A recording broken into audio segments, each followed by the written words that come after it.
હૃદયમાં જો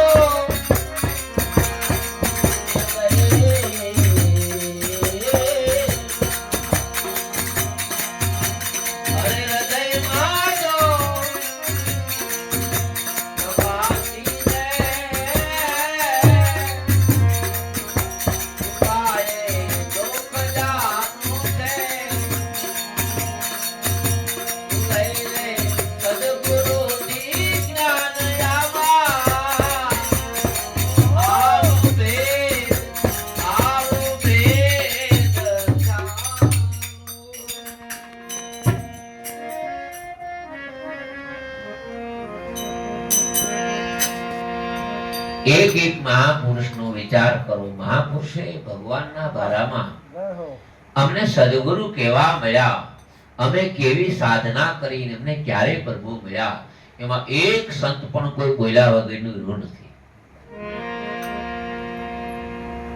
આખી દુનિયા જાણે કે જુનાગઢમાં નરસિંહ મહેતા કૃષ્ણના ભક્ત થઈ ગયા. પણ એના પદો તો તમે જુઓ, એના ભજનો પોતે હાથે લખતા ગયા છે. એની તપાસ કરશો તો એમાં એક જ વાત છે કે તું નિરખીને જોને ગગનમાં તો એક તું હી, એક તું હી, એક તું હી બોલે. શૂન્યમાં વળી પાસો શબ્દ થઈને ઈ નથી દ્વારિકાની કાશીની વાત કરતા. અરે બીજા પરમાત્મા તો નરસિંહ મહેતાએ કીધું કે જ્યાં લગી આત્મ તત્વ સિંહો નહીં, ત્યાં લગી સાધના સર્વે જૂઠી. નરસિંહ મહેતાનો દાવો છે પોતાની સહીથી આત્મજ્ઞાન જ્યાં સુધી પ્રાપ્ત ન થાય ત્યાં સુધી કોઈ પણ જપ તપ કથા કીર્તન દાન કોઈનું ફળ લાગતું નથી. જેમ ખારા રણની માયકોર બીજને વાવવાથી જેમ ફળ નથી લાગતું, એમ અજ્ઞાનતાથી જે કરેલું કર્મ છે એનું નિમિત્ત માત્ર ફળ લાગે છે, નિત્ય ફળ નથી લાગતું. માહિતી ભવાની જઈને તમે કેરીનું ગોઠલું સોંપી આવો અને પછી તમે એની ગમે એટલી સેવા કરો, પણ ત્યાં તો ખારો પડશે. એમાં કોઈ દી ઉગાવો કોઈ દી આવે નહીં. એમ મને તમને અજ્ઞાનતામાં જ્યાં સુધી કોઈ સદગુરુ નથી મળ્યા, ગુરુ મળે તો હાવ સરળ છે. હું ભીખાભાઈના ઘરે ક્યારે આવ્યો જ નથી, પ્રમુખ સોસાયટીની મને ખબર જ નથી. પણ મને શરૂઆતની માયકોર 2 દિવસ પહેલા મને સત્સંગ મળ્યો. કોનો મળ્યો સત્સંગ? શાંતિભાઈ. કે દાદા આ 2 દિવસ ફલાણા દિવસે ગુરુવારના દિવસે તમારે મહુવા આવવાનું છે. મેં કીધું કેમ? મને કે અહીંયા આપણે સત્સંગ ભજન રાખવાનું છે, જેટલી ઘડી બેહાઈથી 2 કલાક 3 કલાક એક મરણ થઈ ગયેલું છે. માની બધી વાત કરી એ શાંતિભાઈને મારે ને એને વાત થઈ. એનું નામ છે સત્સંગ. પરમાત્મા કોણ છે, હું કોણ છું, માયા કોણ છે, અવિદ્યા કોણ છે, પરમાત્મા છે તો ક્યાં છે, હું કરવાથી મને મળશે, તો કોઈ એમ કે દર્શન કરવાથી મળશે, તો જન્મથી આંધા છે એનું હું થાય. કોઈ કે કથા સાંભળવાથી ભગવાન મળી જાય, તો જન્મથી મૂંગા છે બેરા છે એનું હું થાય. કોઈ એમ કે મંત્ર બોલવાથી પરમાત્મા પ્રગટ થાય, તો જન્મથી જે મૂંગા છે એનું હું થાય. કોઈ કે દાન કરવાથી પ્રભુ પ્રાપ્તિ થાય, તો જન્મથી છે નિર્ધન એનું હું થાય.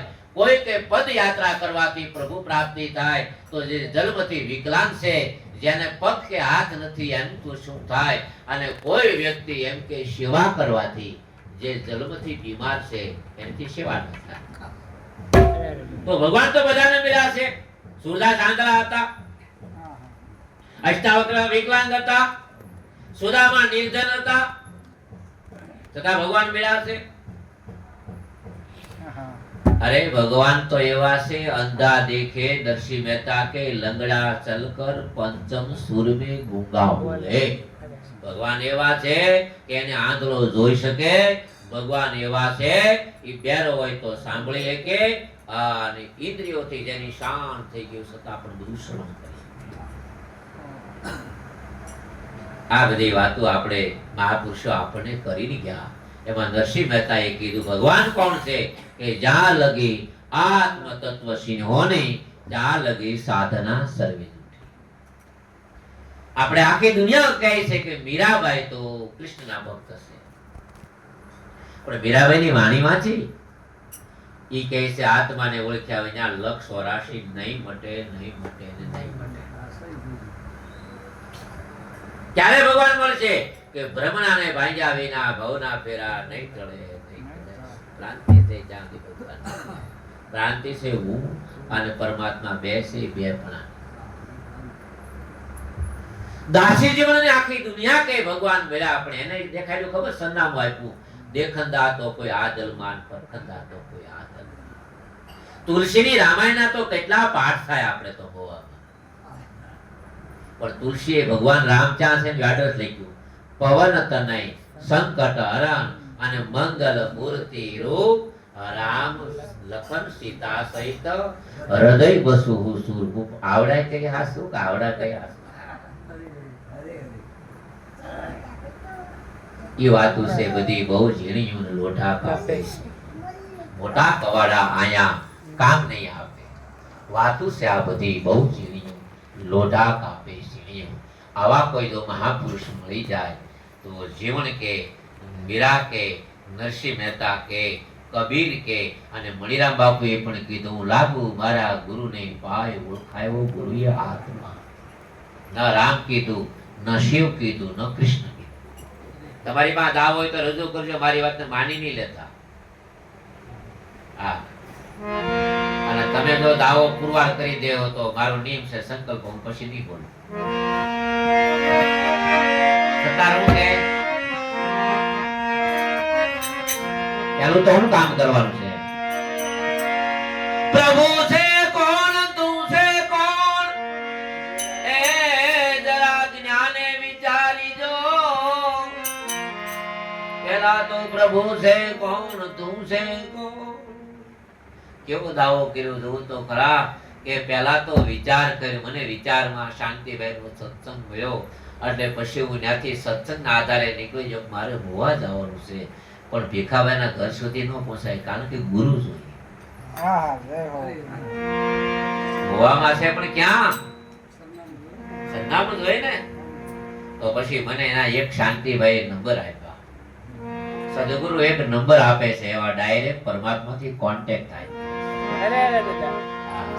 અને શાંતિભાઈ વશમાંથી નીકળી ગયા અને મને ભીખાભાઈના સીધા નંબર આપી દીધા. આ લ્યો, આ દાદા ભીખાભાઈ, આ ગરદન છે. એમ સદગુરુ મળે ને ત્યારે મંત્ર જાપ મમ દઢ વિશ્વાસા અને પંચમ ભજન સો વેદ પ્રકાશા. સદગુરુ એક નામ આપે છે, જે નામ સ્વશે કલાપ શ્વાસે શ્વાસની માયકુર.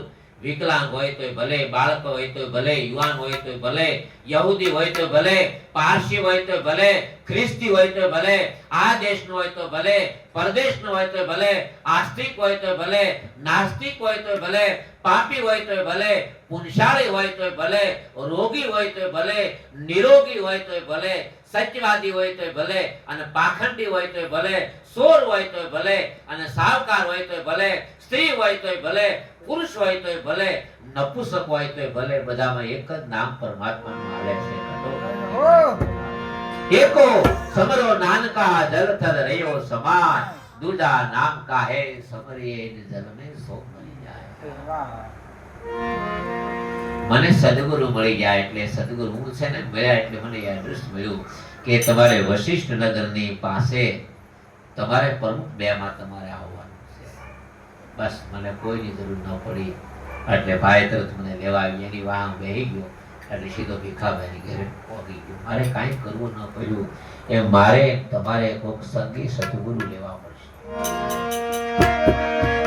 હવે મારા આગળ આવવું હોય તો એક જ વાર જરૂર પડે, પછી વાહ ઘડીએ. ગીતામાં ભગવાને છેલ્લા શ્લોકમાં અર્જુન બંધ થઈ ગયો. અર્જુન તારે કાંઈ પૂછવું તો છેલ્લા શ્લોક અર્જુન બોલે છે કે નહીં. કેમ કે નષ્ટો મોહા સમૃદ્ધિ લબ્ધવા.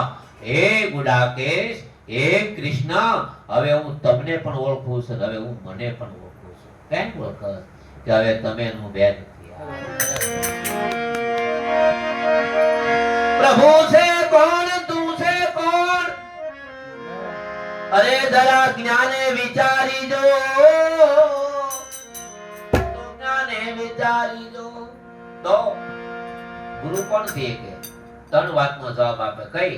હતો તું ક્યાં આયો છે ક્યાં હતો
ગુરુ મળે તો શું કરે? મને તમને જે સંસળ મન છે એને તો પહેલા સ્થિર કરવાનું કામ કરે. જાદુગર છે ને એ 1 મિનિટની વારમાં 10 જોડ કપડા બદલાવી શકે, પણ આ મન 1 લાખ જાદુગરનો બાપ છે. એક આંખના પલકારાની માયકો 100 જોડ કપડા બદલાવી. આ ગરીબમાં રાજા થઈ જાય, ગરીબમાં રંગ થઈ જાય, ગરીબમાં વજીર થઈ જાય, ગરીબમાં ડાયો થઈ જાય, ગરીબમાં ધણી થઈ જાય, કોઈ મોટો માણસ તો નોકર થઈ જાય, કોઈ નાનો માણસ બેઠો અજ્ઞાની તો જ્ઞાની થઈ જાય, ના લાગે કે આ જાણકાર છે તો બોલો અજ્ઞાની થઈ જાય. આ મન છે ને એ ગરીબમાં સુખી, ગરીબમાં દુખી, ગરીબમાં કે ઈશ્વરની કૃપા છે, ગરીબમાં કે અધોગતિ.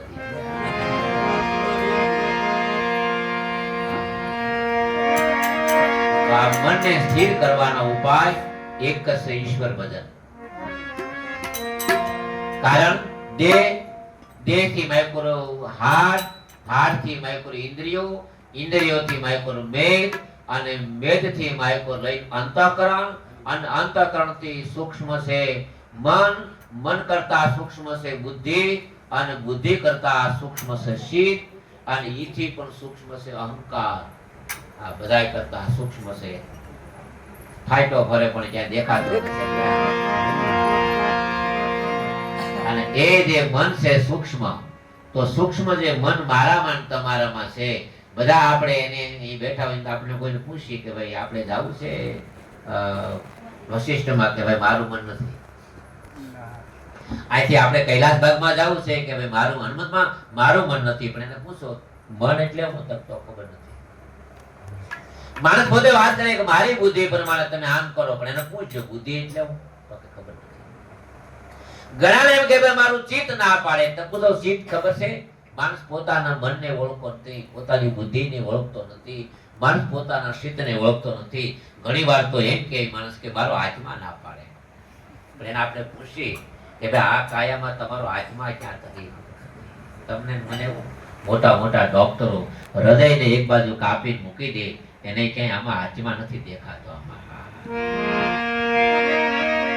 છે બધા જો આ લાઈટ બધામાં છે, ગ્લોબમાં પ્રકાશ આપે, પંખામાં હવા આપે, ફલાણે ચા બને છે, મોટર હાલે છે, અંદર છે તો પછી વોશિંગ મશીન હાલે છે, અંદર જાય તો હંસો, બધી ઠેકાણે કામ કાર્યવાહી હાલી રહી છે, પણ એ લાઈટ આપણને પાવર ન દેખાય, બધા સાધનો દેખાય.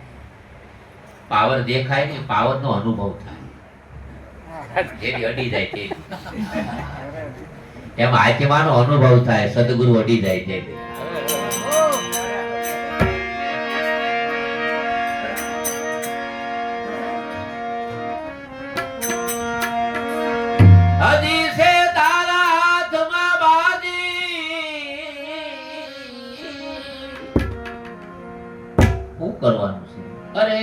તું જો જરા જાગી. વેમ છે હું જાગું છું પણ વ્યક્તિ માત્ર સૂતો છો. એટલે જ મુરદાસ બાપુ કે તું રે સૂતો છો માયાના ઘેનમાં અને સૂતા તને નિદ્રા કેમ આવે. માથે નગારા વાગે છે કાળના તને સૂતા નિદ્રા. એટલે એક બે પ્રકારના મનુષ્ય હોય છે આ જગતની અંદર, એક જાગેલા ને એક સૂતેલા. જે મહાપુરુષો જે પામી ગયેલા પુરુષો છે એ જાગૃત છે, અને જે અજ્ઞાનમાં પૂતેલા છે એ પામર છે, એ હું તમે છે. હજી છે હાથમાં બાજી, અરે જીવ તું જો જરા જાગી જાગી. હજી ધરી લે જા આ ઘટમાં તો ધરી લે, ધરી લે જા આ ઘટમાં તો મળો શર્મજા.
સાહેબ કે મનુષ્ય માત્ર ને આ દુનિયાના તમામ માત્ર રસ માત્ર પ્રિય લાગે. બે વસ્તુ નથી ગમતી, એક સત્સંગ અને એક ઈશ્વર ભજન. બસ બે વસ્તુ. બાકી મન બધું કરવા તૈયાર છે. કો ગાળવા માટે તૈયાર છે, ભજન કરવા તૈયાર નથી. યોગા કરાવો તો ગુડબે કરાવવા તૈયાર છે, ભજન કરવા તૈયાર નથી. આ જગતની મેં કઠિનમાં જો કઠિન કોઈ કાર્ય હોય તો છે ધ્યાન. કરે એને ખ્યાલ હોય. કાંઈ ન કરું ને બે હોય બધા કરતા કઠિન છે. ઓશો રજનીશ એમ કહેતા કે એક જગ્યા માથે કોઈ આપણી પાસે કોઈ વ્યક્તિ આવે 8 કલાક બેહે તો 500 રૂપિયા રોજ હોય ને તેને 1000 આપજો. કાંઈ કરવાનું નહીં. એક દી આવશે વળતે દીદી આવે, તમારે કાંઈ કરવાનું નહીં. તમે ચાલુ કરશો